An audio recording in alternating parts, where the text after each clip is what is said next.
How to create multiple choice on Quizlet. I'm going to show you how you can easily create multiple choice on Quizlet. Open Google Chrome and search for Quizlet. Click on the login button to log in to your Quizlet account. Once you've logged in, click on your library and then click on your username.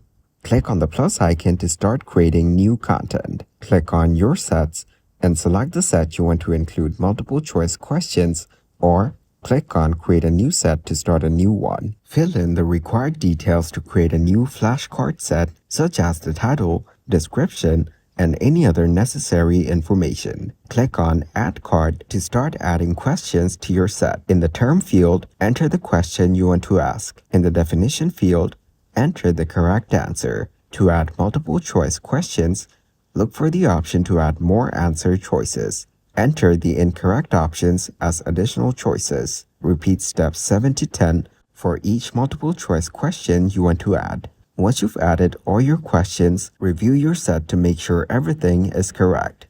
Click on Create to finalize and save your new flashcard set with multiple choice questions. Your multiple choice questions are now created and ready for use in Quizlet.